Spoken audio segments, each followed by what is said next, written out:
하나님의 말씀 빌립보서 4장 14절로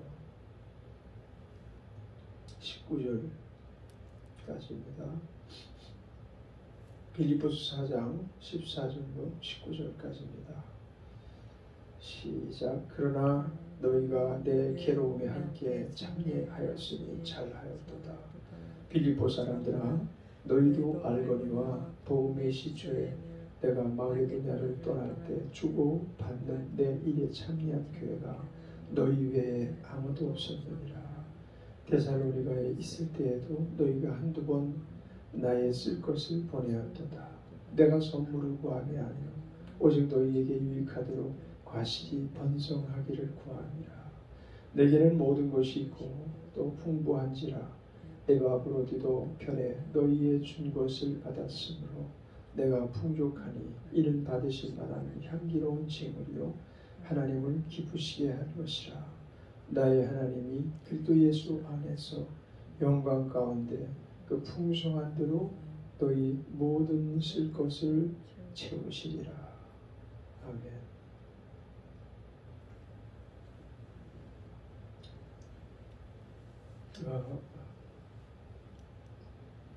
기독교는 어떤 것이다? 기독교는 이래야 된다. 또 우리가 지금 잘못된 길을 걷고 있다. 혹은 왜 그렇게 사는지 모르겠다. 이런 등등의 말이 항상 설교자 입에서 많이 나오고 또 그것을 또 듣고 본 일이 있는 사람들, 불신자 중에도 기독교가 왜 저래? 예수 믿는 사람들이 왜 저렇게 믿어? 저렇게 믿는 건 잘못된 믿음이야 라고 이렇게 말하는 경우가 허다합니다. 그것이 신불신 간에 항상 제 주제로 떠오르는 내용 중에 하나이죠. 그러나 기독교는 이런 거야, 기독교는 이렇게 돼야 돼, 이렇게 믿는 거야 라는 말은 사실은 그다지 우리에게 도움이 되는 말은 아닙니다. 오직 기독교는 어떠해야 되는가 하면 성경에서 말씀하신 바대로, 때로는 그것이 우리가 생각하는 기독관과 다르더라도 성경에서 그처럼 말씀하시면 그것을 적응하기 위해서 우리가 그 내용을 반포해야 되고, 또 그것이 요즘 시대 감각에 뒤떨어지든 말든 혹은 요즘 그 설교를 듣는 사람의 성향에 안 맞는 설교든 말든 성경이 가는 곳까지 가고 성경이 멈추는 곳에서 멈추고 또 성경이 요청하는 대로 따라가는 것이 그냥 유일하게 예수 믿는 사람의 삶이다. 이렇게 표현하는 게 옳을지 몰라요. 그 시대를 따라서 설교의 패턴을 이렇게 이끌고 나가는 선도주자가 물론 있어요. 어떤 사람은 성경을 바로 전하기 위한 노력이긴 하지만 설교를 듣다 보면 그 사람의 패턴이 너무 분명하게 보이거든요. 그 사람의 어떤 설교 패턴이 너무 고정관념에 집착하는 그런 모습이 물론 누구에게나 다 발견돼요. 조금 정도의 차이는 있지만 발견되는데 그때마다 이제 기독교를 믿는 사람으로서 예수 그리스도를 좇는 자로서 이런 부분들이 이러면 안 되겠구나 라는 생각이 들기도 하고 또 나는 이런 자세를 내가 여태까지 견지해 왔네 그런 생각이 들죠. 다 맞는 이야기인지는 모르겠지만은 어쨌든 우리는 이 성경에 기록된 것 중에 뺄 것이 없다는 것. 그 내용이 현실에 동떨어진 내용일지라도 빼서는 안 된다는 것. 그 내용이 힘들고 고통스러운 것을 요청한다 하더라도 그런 부분을 뒤로 감춰서는 안 된다는 것. 그런 것을 이 아침에 한번 생각해 보게 됩니다. 왜냐하면 오늘 우리가 읽은 본문 말씀 중에 그 14절 말씀, 시작하는 말씀이 그렇기 때문입니다. 뭐라고 말씀하고 계십니까? 그러나 너희가 내 괴로움에 함께 참여하였으니 잘하였도다. 바울 사도가 빌립보 교회를 향해 하신 말씀이거든요. 이 빌립보 교회는 사도 바울을 일찍이 인정했던 교회고, 사도 바울 같은 사도가 우리에게 이렇게 보내주셨다는 것에 대해서 굉장히 감사를 많이 했던 교회인 것 같아요. 근데 그들을 향해서 그런 너희가 내 괴로움에 함께 참여하였으니 잘하였도다 라는 칭찬을 하고 있거든요. 칭찬이긴 하지만 그 칭찬 속에 감춰진 내용이 뭡니까? 괴로움의 동참이라는 부분에 대해서 말씀하고 있거든요. 그 전절이 무슨 말씀이죠? 13절에 보면 내게 능력 주시는 자 안에서 내가 무엇인지 할 수 있다 라고 말했어요. 그래서 이제 그 말에 대해서 내게 능력 주시는 자 안에서 모든 것을 할 수 있느니라 라고 하신 말씀이 양면성을 띠고 있는 것은 틀림없어요. 이 말씀은 이 내용을 따라서 나는 승리한다. 그렇지만 그 승리한다는 그 조건 안에는 두 가지 분명한 내용을 담고 있어요. 하나는 풍부, 하나는 빈핍. 이런 두 가지 내용이 거기 동시에 포함되어 있다. 한쪽만 지지하는 말씀이 아니다. 이것은 풍부, 부유만을 지지하는 말씀은 아니다. 때로는 우리가 고난당할 때 그 고난을 이기기 힘도 거기서 나온다. 우리가 빈핍하고 핍절할 때 그 핍절과 빈핍을 진리 가운데서 이길 수 있는 힘도 거기서 나온다. 그런 내용을 이제 담고 있다는 얘기를 잠깐 드린 그런 내용의 말씀인데요. 오늘 이제 그래서 그러나 너희가 내 괴로움에 함께 참여하였으니 잘하였도다 라는 말씀 중에 이제 빌립보서 4장 13절 그 말씀이 꼭 첨언이 돼야 된다. 그것이 근거가 돼야 된다. 이 승리의 모든 주체가 우리에게 능력 주시는 자 안에서 나타나는 현상이다. 다시 말하면 그들이 괴로움에 사도 바울의 괴로움에 함께 참여한 바가 됐다. 고난에 함께 참여한 바가 됐다. 그 내용은 하나님이 능력 주실 때만 우리가 이 일에 동참할 수가 있다. 우리나라도 초대교회 보면은 모진 박해가 있었죠. 그래서 뭐 다른 나라에도 그와 같은 일들이 물론 없을 수는 있을 거예요. 왜냐하면 이 세상이 원수 마귀가 늘 주도해 나아가면서 세상의 어떤 경영을 이끌어가는 주체자에게 힘을 실어주는 것이 세상이거든요. 그래서 반대되는 사상이고 또 주관자들 측면에서 보면은 불편하기 이를 데가 없는 그런 내용을 담고 있으니 이 세상 주관자들에 속한 지도자들이 그 일에 발벗고 나서서 방해를 일삼는 것은 너무나 당연한 일이 아닐 수가 없어요. 그래서 초대교회의 그 기독교 사상이 정착되기 전에는 모진 박해가 예외 없이 찾아왔어요. 유대인에게도 그랬어요. 하나님을 잘 믿게 노라 하고 그처럼 율법을 철저히 지켰던 그들에게 율법의 치명적인 부분을 자꾸만 밝히는 세력이 나타났거든요. 율법이 해결하지 못할 부분을 완전히 해결책으로 들고 나온 세력이 나타났거든요. 그것이 그들의 입장에서 보면 이단이라는 어떤 분례를 씌우는 조건이 되어버리고 말았죠. 왜냐하면 율법과 복음에는 너무나 큰 차이가 있기 때문에. 율법은 하나님께서 죄지은 자들에게 너희가 이런 죄를 지었느니라, 너희가 이와 같이 못된 성향의 삶을 살아가고 있느니라 라고 계속 지적하시는 내용이거든요.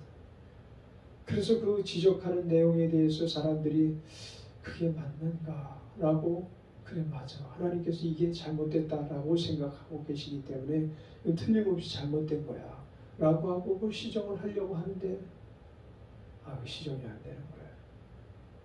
너무 힘든 거예요. 이럴 수가 없는 거예요. 뭐가 빠졌기 때문에 그렇습니까? 그것은 빌립보서 4장 13절이 빠졌기 때문에 그래요.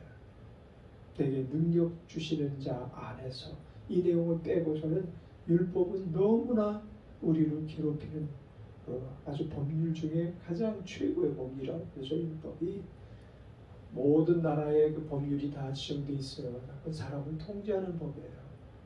다만 그 법에서 법을 능히 지키며 살아가는 자들에게는 많은 편리를 제공하기도 하죠. 그런데 그 법을 지키면서 살아가기가 지극히 어렵다는 거죠. 힘들다는 거죠. 그래서 바리새인들은 법을 더 세분화시켜가지고 법을 몰라서 그러는 것도 아닌데도 불구하고 더 쉽게 만든다라고 하면서 법을 세분화했는데 그것이 더 어렵게 인생을 만들어버리는 거죠. 율법은 해석하면 해석할수록 더 인간을 해롭게 만들고 힘들게 해롭게 만드는 건 아니지만 힘들게 만들고 고통스럽게 만드는 거거든요. 근데 복음은 해석하면 해석할수록 상세히 들여다보면 들여다볼수록 인간을 자유케 하시니 이 복음이야말로 우리에게 주신 하나님의 가장 큰 선물이 아닐 수가 없습니다. 그래서 이 복음을 지키고자 원하는 사람들은 역대 이래로 많은 박해를 받고 심지어는 교회 안에서도 박해를 받습니다. 자기하고 사상이 다르면 박해를 받습니다. 그 정도가 커지면 이단으로 빠지게 되는 거죠. 그리고 이렇게 믿어야 됩니다라는 주장이 고집스럽고 너무 견고하면 그것도 또한 이단도 빠질 수 있는 가능성을 내재하고 있는 것입니다. 그래서 우리는 늘 성경을 보면서 성경에서 원하는 대로 내 마음에 들지 않아도 이 일을 이루게 하시는 하나님이 계시기 때문에 나로서는 감당하기 어려운 문제라도 이 일을 이루게 하시는 하나님이 계시기 때문에 우리는 능히 그 일을 선택할 수가 있는 것입니다. 바울은 그 부분을 선택한 것입니다. 바울은 율법에 대해서 능통한 자입니다. 율법은 자기가 지키려고 해도 늘 정죄를 받으며 살아왔던 것이 율법이었습니다. 그런데 그 모든 정죄를 깨뜨려버리고 그 모든 굴레를 벗어버리는 보다 더 나은 법을 발견했기 때문에 그런 율법을 버리기로 작정한 거죠. 그런데 율법을 지키려고 할 때는 순교를 당하고 참수를 당하고 십자가형을 언도받고 그런 일이 없음에도 불구하고 그 법이 더 편안하고 그 법이 더 평안을 가져다 주고 그 법이 더 하나님의 사랑을 더 깊이 느끼게 해주시기 때문에 그래서 우리는 율법보다는 사실은 복음이 더 높은 단계에 이른 법이기 때문에 그것을 다 지키려면 힘이 들어요. 그런데 이 복음의 법 안에는 아주 특이한 것이 그래 너희가 할 수 없는 일이다. 너희 혼자서는 감당할 수 없는 일이다. 어떻게 너희가 십자가를 모진 고통을 이길 수 있겠어? 그래서 들리는 말에는 순교를 당하는 사람이 그다지 어려움을 당하지 않고 순교를 당한다 이런 얘기도 하는 분들이 계시더라고요. 왜냐하면 순교를 당할 때 몸의 기능이 상실되고 그리고 영의 기능만 극대화되기 때문에 너무나 그 몸이 환상적인 상태가 되어버린다는 거죠. 이건 조금 그럴듯한 얘기인 것 같기도 하지만 또 아닐 수도 있겠죠. 그 순간에 막 희열을 맛보면서 죽음의 고통이 아니라 막 천국에 이르기 전 단계에 누릴 수 있는 최고의 기쁨을 누리기 때문에 아마도 순교자가 감히 순교라는 그 아주 모진 고통에 극대화된 고통에 참여할 수 있는 것이 아닌가. 그 어간에는 물론 내 하나님께서 모든 것을 아시고 그에 상응하는 조치를 취해 주시기 때문이라는 것을 말할 수 있을 것입니다. 빌립보 사람들아 너희도 알거니와 복음의 시초에 내가 마게도냐를 떠날 때에 주고받는 내 일에 찬미한 교회가 너희 외에 아무도 없었느니라. 여기는 이제 연모 문제도 있고 그 뒤에서 중보 기도해 주는 문제, 그리고 절에서 말씀하신 것처럼 괴로움에 참여하겠다는 자원하는 심령, 이런 부분들을 지닌 교회가 빌립보 교회였다. 그러니까 빌립보 교회는 참 건강한 교회예요. 아주 고난을 달게 받으면서 초대교회를 형성해온 아주 고마운 교회죠. 우리의 모델이 되고 샘플링이 될 수 있는 교회이기 때문에 우리는 빌립보서를 읽으면서 때로는 조금 힘든 부분도 있지만 자유케 하는 내용의 말씀을 보면서 참 고마운 생각을 할 수밖에 없는 거죠. 데살로니가에 있을 때에도 너희가 한두 번 나에 쓸 것을 보내었도다. 그러니까 사도 바울이 사역하는 데 있어서 이 빌립보 교회는 아주 물심양면으로 최고의 협력을 이루었던 교회였기 때문에 사도 바울 마음속에도 진심 어린 감사가 그들에게 있었던 것 같고, 또 그들이 자신의 동역자라는 확신을 갖고 의기소침되어졌을 때 사도 바울도 정신세계가 있는 사람이고 육체세계가 있는 사람이 얼마나 번민이 많았겠어요. 힘든 일들이 많았겠어요. 오죽하면 하나님께서 내게 능력 주실 때 내가 이겼다. 나는 감당할 수 없는 많은 문제를 가지고 살았다. 내 사역도 내 스스로 감당할 수 없을 만큼 많은 어려움이 있었다. 그때마다 내게 능력 주시는 자 안에서 내가 이길 수가 있었다. 라고 말씀하고 있죠. 시편 23편이 아주 세상 사람들도 좋아하는 성경 구절이라면 이 빌립보 4장 13절도 세상 사람들이 곧잘 인용하고, 그리고 어떤 사람은 이 구절을 아주 자기의 그 목회의 지표로 삼고 그리고 달려나가는 사람들도 있을 것입니다. 그래서 신불신간에 하여튼 이 말씀을 좋아하는 사람들이 꽤 있어요. 예수를 믿지 않으면서 긍정주의적인 사고를 가진 사람들은 내게 능력 주시는 자 안에서, 그 능력 주시는 자라는 사람은 때로는 자기 조상을 꼽는 사람도 있겠죠. 또 이단자에 속한 사람이라면 이단자의 그 종파의 우두머리, 그 사람이 이 능력자가 되겠죠.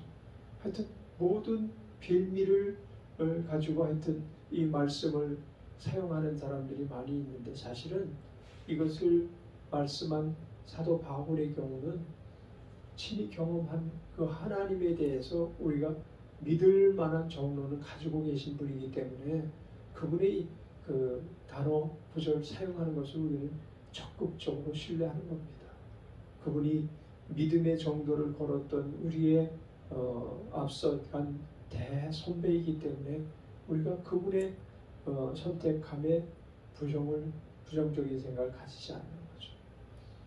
요즘 그 법조인 중에서 모든 법조인들이 자기의 모델링으로 삼고 법조 생활을 하는 그런 동기를 제공한 분이 우리 지금 아주 언론에 부각되고 있는 내용을 통해서 더 상세하게 나타나서, 그가 검사인데도 불구하고 대통령 선거동 1위를 지금 계속 몇 주 동안 달리고 있는 것입니다.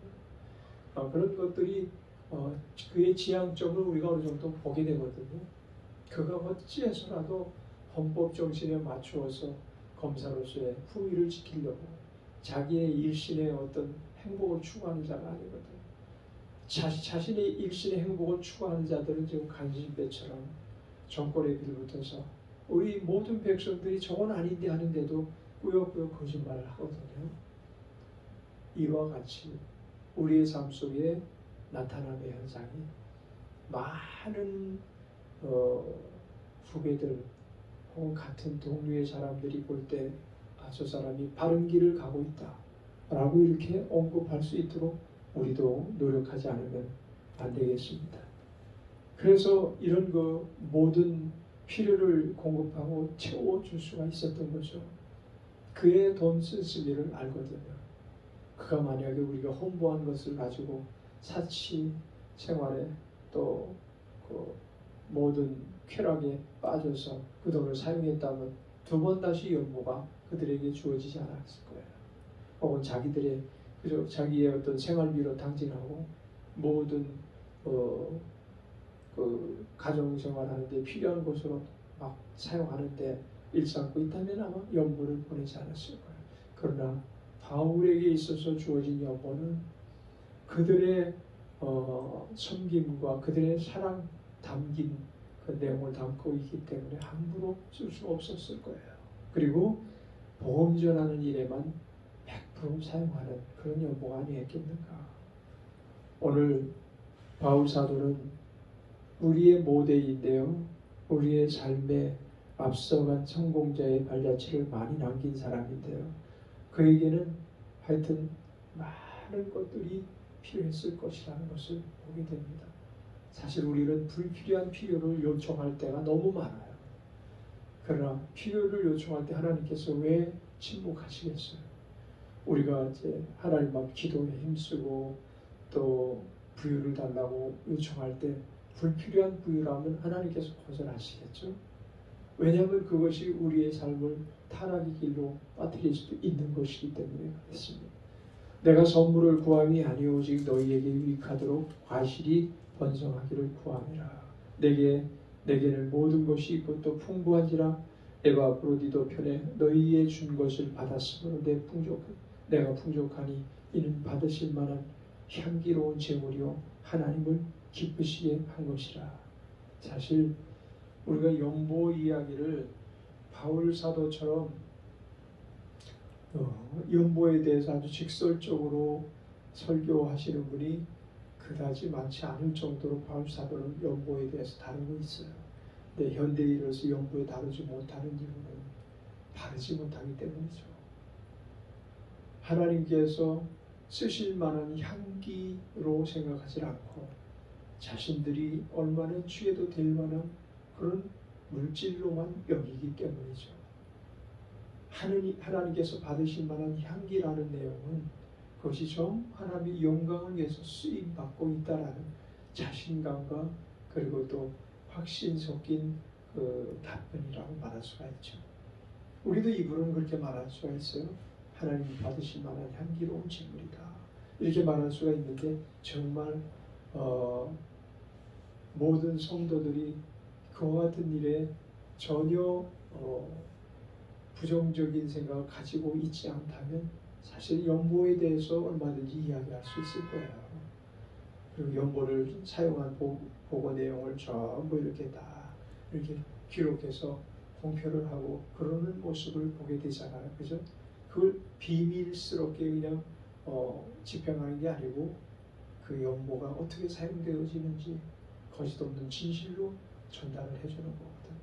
그럴수록 부유는 더 넘치고 하나님이 쓰실 만한 재물이 더 많아지니까 우리의 삶 속에 이 연보 다루는 문제도 잘 생각할 부분이 아닌가라는 생각이 듭니다. 자, 19절에 같이 읽습니다. 나의 하나님이 그리스도 예수 안에서 영광 가운데 풍성한 대로 너희 모든 쓸 것을 채우시리라. 아멘. 이 심는 대로 거둔다고요.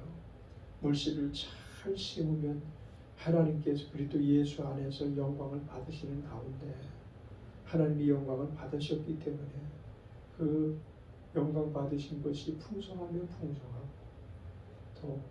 또 풍성하지 못한 대로 집행이 되지 않겠는가. 그리고 너희의 그 풍성한 그 향기로운 제물로 사용된 예물로 말미암아 너의 모든 쓸 것을 또한 하나님이 채우시리라 라고 오늘 주님께서 우리에게 갚으시는 그런 모습을 또한 마지막으로 거기가 이게 빌립보 교회를 향해서 바울이 칭찬으로 끝맺는 결론에 해당되는 부분이 아니겠는가. 빌립보 교회처럼 우리는 칭찬받는 그런 교회가 되어서 사도행전의 또 다른 한 페이지에 칭찬받는 교회로 남게 되기를 바랍니다. 기도하겠습니다. 하나님 아버지께서 사도 바울의 그 선교사적 간증을 통하여 하나님이 함께 하신 역사를 증거할 수 있는 풍성한 사역 되게 해주신 것을 감사합니다.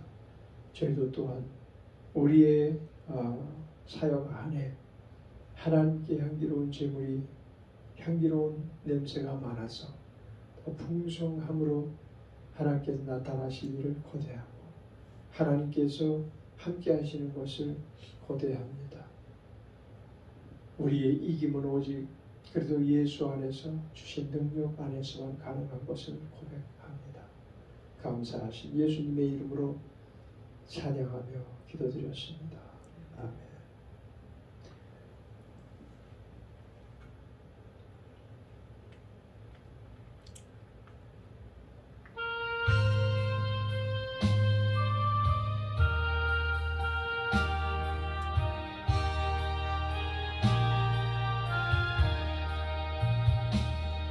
나 주의 도움 받고자 주 예수님께 빕니다. 그 구원 허락하시사 날 받으옵소서. 내 모습 이대로 주 받으옵소서. 날 위해 돌아가신 주 날 받으옵소서. 큰 죄에 빠져 영축을 날 위해 피 흘렸으니 주 형상대로 빚으사 날 받으옵소서. 내 모습 이대로 주 받으옵소서. 날 위해 돌아가신 주 날 받으옵소서. 내 힘과 결심 약하여 늘 깨어지기 쉬우니 주 이름으로 구원해 날 받으옵소서. 내 모습 이대로 주 받으옵소서. 날 위해 돌아가신 주 날 받으옵소서. 내 주님 서신 발 앞에 나 꿇어 엎드렸으니 그 크신 역사 이루게 날 받으옵소서. 내 모습 이대로 주 받으옵소서. 날 위해 돌아가신 주 날 받으옵소서. 기도하시겠습니다. 주께서 기도합니다. 할렐루야.